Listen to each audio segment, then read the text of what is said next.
보이지 않지만 지금도 그들은 우리 곁에서 부정적인 생각을 넣어준다. 불면증, 우울증, 공황장애, 정신분열, 자살 충동, 각종 중독, 악한 영들에 대해 무지하여 고통받는 이들에게 그들의 존재를 알리고 귀신을 쫓아내어 삶을 회복시키며 기도 훈련을 시켜 구원의 강가로 데려오라는 성령님의 명령. 그 명령을 조차 사역한 현장에서 겪은 귀신들과의 전쟁을 생생한 체험을 통해 쓴 크리스천 영성학교 쉰 목사의 내가 체험한 25개의 귀신 이야기, 전국의 온오프라인 서점에서 만나보실 수 있습니다. 종말이 시시각각 다가오고 악한 영의 활동이 더욱 격렬해지는 이때 정신을 바짝 차리고 영적 전쟁을 준비하여 악한 영과 싸워 이겨 이 땅에서 형통하게 살다가 천국에서 영원히 행복하게 살게 되길 바랍니다. 안녕하세요. 크리스천 영성학교 논의하는 신 목사입니다. 오늘은 믿음의 본질을 흐리게 하는 흐리게 하는 것이 미혹의 영의 공격이다 라는 제목으로 한번 생각해 보도록 하겠습니다. 믿음의 본질이란 무엇일까요? 바로 하나님을 만나고 성령과 동행하는 삶이 아닙니까? 그러나 대다수의 크리스천들은 이를 잃어버리고 살아가고 있으니 기가 막힌 일이죠. 마치 학생이 학교에 가는 목적이 교사와 부모에게 칭찬받는 것이며 도시락을 일찍 먹고 점심시간에 축구를 하러 학교에 가는 것과 다를 게 없습니다. 교회에 와서도 하나님을 만날 생각도 교제할 생각도 없는 이들이 어떻게 하나님의 자녀이며 백성이라고 할 수 있을 것인가요? 그러나 이런 뜨악한 일이 우리네 교회에서 벌어지고 있으니 어처구니가 없죠. 그래서 오늘은 믿음의 본질에 대해 한번 생각해 보도록 하겠습니다. 믿음의 본질은 하나님을 만나는 것이고 하나님은 영이심으로 우리의 영혼과 만나서 교제하는 그 수단이 바로 기도와 말씀입니다. 즉 하나님을 만나고 교제하는 기도는 자신의 탐욕을 채우고 삶의 문제를 해결하는 간구가 아니라 하나님의 이름을 간절히 부르고 경배하며 회개하고 감사하는 기도를 말할 것입니다. 성경이 없던 시절에 태어났던 아브라함과 이삭, 야곱과 요셉 등의 성경의 위인들은 이런 기도를 통해서 하나님을 만나고 깊고 친밀하게 교제했죠. 모세로부터 율법이 주어진 이후에도 다윗이나 사무엘, 다니엘 등의 성경의 위인들도 쉬지 않고 하나님을 부르는 기도의 습관을 들여서 하나님과 동행하는 삶을 살았습니다. 또한 하나님을 만나는 통로는 성경 말씀을 통해 만나는 것이죠. 이는 성경 지식을 머리에 쌓아두는 것이 아니라 성령이 주시는 깨달음을 통해 가슴에 말씀이 들어와 박히는 것입니다. 깨달음으로 말씀이 가슴에 새긴 사람들의 특징은 말씀대로 살려고 애쓰며 기적과 이적으로 전자감을 드러내시는 말씀의 위력을 경험하고 누리며 살아간다는 것이 다르죠. 그러나 우리네 교회는 설교와 성경 공부 프로그램 등을 통해서 성경 지식을 쌓아두고는 있지만 정작 성령이 내주하는 기도의 습관이 없어서 성령이 주시는 깨달음이 없기에 하나님을 만나지 못하고 있습니다. 이렇게 우리네 교회는 믿음의 본질을 잃어버리고 살아가고 있죠. 이는 미혹의 영이 교회 지도자와 교인들을 지배하고 속여서 하나님을 만나지 못하게 하고 있기 때문입니다. 그렇다면 이참에 어떻게 미혹의 영이 우리의 교인들을 속이는지 생각해 보도록 하겠습니다. 우리네 교인들이 가장 많이 하는 종교 행위가 바로 예배의식에 참석하는 것입니다. 예배의식에 참석하는 것이 바로 예배라고 착각하게 만드는 게 미혹의 영의 역사이죠. 성경의 예배라고 번역된 헬라어는 프로스키네오라는 말인데 이는 절하다 혹은 경배하다라는 뜻입니다. 그래서 하나님을 찬양하고 경배하는 행위가 바로 예배 행위인 셈이죠. 그런데 우리네 교회에서는 교회에서 시행하는 예배 의식만을 예배 행위라고 가르치고 있기에 참 기가 막히는 일입니다.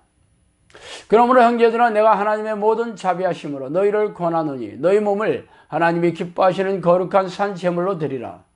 이는 너희가 드릴 영적 예배니라. 로마서 12장 1절 말씀이죠.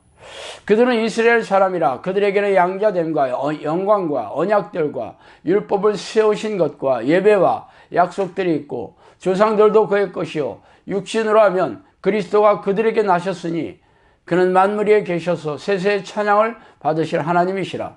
아멘. 로마서 9장 4절 5절 말씀입니다.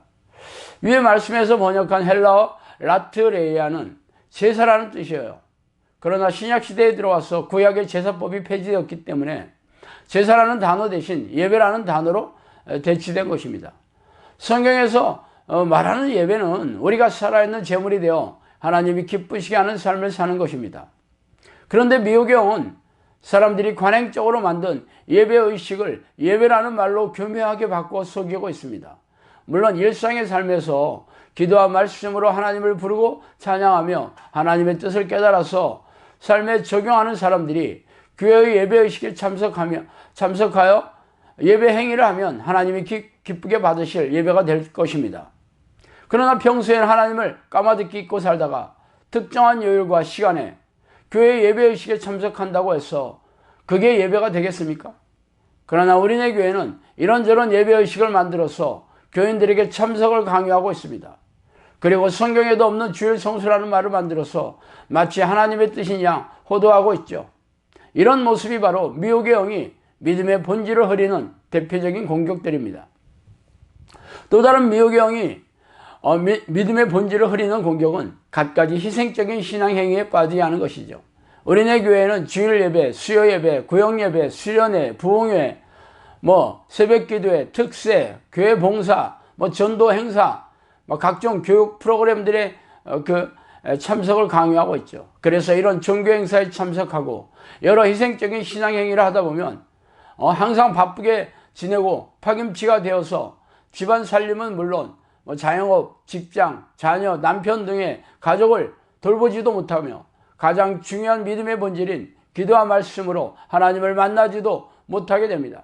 이를 가리켜 성령께서는 저에게 좀비에게 조종당하고 있는 교회 지도자들이 쓸만한 교인들을 소망도 기쁨도 없는 일에 몰두하게 한다고 말씀하셨습니다. 세 번째는 미혹의 영이 믿음의 본질을 흐리게 하는 행위가 바로 성령의 은사를 주어 속여서 넣어주는 것이죠. 그 대표적인 행위가 바로 방언기도입니다. 방언은 성령이 임재하는 증거로서 성경에 나와 있는 은사죠. 그러나 많은 교인들이 방언을 하면 성령이 임재하였다고 기뻐하고 있습니다. 그러나 대부분의 방언은 성령이 아니라 귀신들이 넣어주거나 자의적으로 지어낸 것일 뿐입니다. 그래서 기도 시간에 아무런 뜻이 없는 음절만 주구장창 반복하면서 기도 시간을 허비하고는 방언 기도를 유창하게 하는 것을 자기 만족과 자기의 의로 삼고 있죠. 또한 예언이나 치유, 귀신 쫓음 등도 그런 성령의 은사도 귀신들이 속이고 있으며 웃으면서 뒤로 자빠지고 아말감이 금리빨로 변하고 손바닥에 금가루가 떨어지고 끝도 없이 희죽희죽 웃는 것을 거룩한 웃음이라고 하며 귀신이 속이는 임파테이션 현상을 성령의 은사라고 착각하고 있습니다.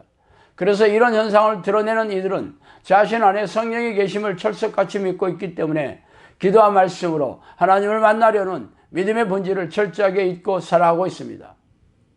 그러므로 하나님을 만나고 깊고 친밀하게 교제하는 기도와 성령의 조명으로 깨달음으로 하나님의 뜻을 깨닫고 삶의 본질을 잃어버린 채 삶에 적용하지 못한다면 삶의 그 믿음의 본질을 잃어버린 채 종교의식에 참석하고 희생적인 신앙행위를 반복하며 귀신의 속임을 성령의 은사로 착각하며 살아가고 있는 셈입니다. 아쉽게도 대부분의 우리네 교회가 미혹의 영에 속아 넘어가 있고 또 이를 감쪽같이 속아서 다른 이들에게 가르치고 있습니다. 그러므로 여러분이 쉬지 않고 하나님을 부르고 전심으로 성령이 되지 않은 기도의 습관이 없다면 허접 쓰레기 같은 종교행위만 하다가 지옥의 불길에 던져지게 될 것입니다. 감사합니다. 여기까지 하겠습니다. 지우는 오랜 세월 교회를 다녔습니다. 주일 성수는 물론 봉사활동에도 적극적이었고 사업이 잘 될 때는 꽤 큰 액수의 헌금이나 11조도 빼먹지 않았죠. 하지만 그의 삶은 늘 고단했습니다. 그의 몸은 병마와 싸우고 있었고 가정은 깨졌고 마음에는 깊은 한숨이 자리했습니다. 어느 날 지우는 잠 못 이루는 밤에 우연히 유튜브에 동영상을 보게 되었는데 크리스천 영성학교의 신 목사님의 말씀을 듣게 되었고 이제까지 그가 궁금해했던 의문점들과 그의 삶의 문제들을 해결받을 수 있겠다는 희망을 가지게 되었습니다. 다음 날이 밝자마자 신 목사님의 나는 이렇게 기도해서 하나님을 만났다 를 주문하고 책이 도착하자마자 단숨에 읽어 내려갔습니다. 그리고 그는 자신이 그동안 열심히 교회를 다니고 희생적인 신앙 행위를 했어도 현재 내 모습이 내가 내 삶의 주인이 되어 하나님이 원하시는 뜻은 안중에도 없이 살았던 것에 대한 결과임을 알게 되었습니다. 책은 성경에 나온 대로 쉬지 않고 전심으로 기도하는 것이 하나님의 뜻이고 성령이 내주하시는 하나님과 동행하는 길이라는 것을 알려주었고 구체적으로 어떻게 삶에 적용하며 기도해야 하는지 신 목사님이 경험하며 열매를 맺은 실제로 했던 그대로를 알게 해주었습니다. 놀랍게도 그의 삶은 기쁨과 평안한 마음으로 변화되고 몸도 치유되기 시작하였고 그는 비로소 성령님이 내 안에 오셔서 하나님을 주인으로 섬기며 동행하는 삶의 방식으로 살 수 있게 되었습니다. 크리스천 영성학교 신목사의 나는 이렇게 기도해서 하나님을 만났다는 당신의 삶을 놀랍게 변화시킬 깨달음을 선사할 것입니다. 지금 바로 이 책을 통해 하나님과의 깊은 만남을 경험해 보세요. 나는 이렇게 기도해서 하나님을 만났다는 전국의 온오프라인 서점에서 구입하실 수 있어요.